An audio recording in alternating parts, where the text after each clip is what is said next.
আসসালামু আলাইকুম রহমতুল্লাহি ওয়া বারাকাতুহু। আমি ফয়সাল হোসেন আপনাদের কাছে আবার নিয়ে হাজির হয়েছি একটি নতুন আপডেট নিয়ে, ব্লগ নিয়ে। ব্লগটি হচ্ছে আমি একটি ইনকিউবেটর তো বানিয়েছি, যেটাতে আসলে মুরগির ডিম ফোটানো হয়। আজকে সেই বিষয়টা আপনাকে দেখাবো। এই যে দেখেন, আমি ডিম ফোটানোর মেশিনটি বানিয়েছি।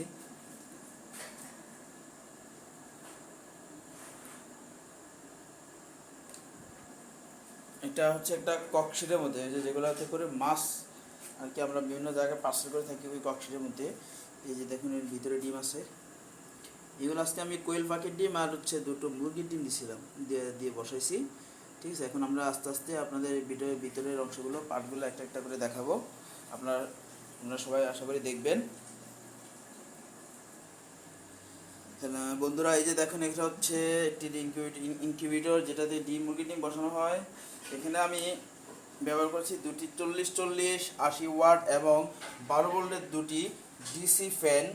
12 ভোল্টের দুটি ডিসি ফ্যান। এই ডিসি ফ্যানের কাজ হচ্ছে এখানে শুধু সারাক্ষণ আর্দ্রতা দেওয়া, মানে হালকা বাতাস দেওয়া, এতে প্রচুর বাতাস হচ্ছে। যে আর পানিটা দেওয়ার, পানি দিয়ে একটা 12 ভোল্টের লাইট, যেটা সর্বক্ষণিক জ্বলবে এবং ইনকিউবেটরকে সবার মানে আমরা যাতে বাইরে থেকে ডিমগুলোকে বারবার খুলে না খুলতে আমি দেখতে পারি, সেই জন্য। আর আর্দ্রতা কন্ট্রোল করার জন্য, মানে আর্দ্রতা তৈরি করার জন্য আমরা দিয়েছি এই যে একটা বক্সে করে পানি। লাইটের তাপে পানিটা বাষ্পীভূত হবে এবং বাতাসের মাধ্যমে এই বাষ্পর পানিটা ডিমের মধ্যে ছড়িয়ে পড়ে ডিমগুলোর ব্রণকে সতেজ করে তুলবে আস্তে আস্তে। এখান থেকে আমরা কয়েকদিন পরে ডিমের বাচ্চা পাবো। আজকে হচ্ছে 5 তারিখ, আমি এখানে আজকে ডিমগুলো বসাইছি। কোয়েল পাখির ডিমগুলো ফুটবে আপনার হচ্ছে 23 তারিখ এবং মুরগির ডিমগুলো ফুটবে আপনার 25-26 তারিখ এরকমের মধ্যে ফুটবে। ঠিক আছে, যেমন কোয়েল পাখির ডিম ফুটে 18 দিন আর মুরগির ডিম ফুটে আপনার হচ্ছে 21 দিনে। ঠিক আছে, আমরা এইভাবেই ইনকিউবেটর ভিতরটা দেখেন কীভাবে তৈরি করছি। এটা হচ্ছে আমাদের ছোট্টখাটো একটা প্রজেক্টের মতো। ইনশাল্লাহ আশা করি এখান থেকে আমি আরও বড় একটা ইনকিউবেটর তৈরি করবো ওখানে, যাতে আমি একটা প্রজেক্ট হিসেবে তো কাজ করতে পারি। সবাই আমার জন্য দোয়া করবেন। এখন আমি এটার ভিতরে এই যে উপরে বক্সটা লাগিয়ে দেবো, লাগিয়ে তারপর বক্সের যে কার্যকলাপগুলো ওগুলো দেখবেন ভিতরে কী হচ্ছে, ওগুলো একটু পরে দেখাচ্ছে আপনাদের।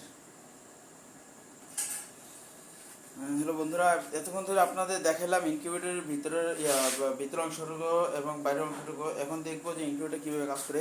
ওই যে দেখছেন লাইট, ওই যে দেখা যাচ্ছে লাইটগুলো জ্বলছে। এখন যখন এখানে আরেকটা গুরুত্বপূর্ণ জিনিস এখানে হচ্ছে এই যে টেম্পারেচার মুরগি ডিমের টেম্পারেচার রাখতে হয় আপনাদের 7.5।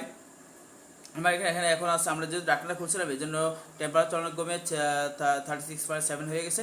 এখন এটা আস্তে আস্তে বাড়বে।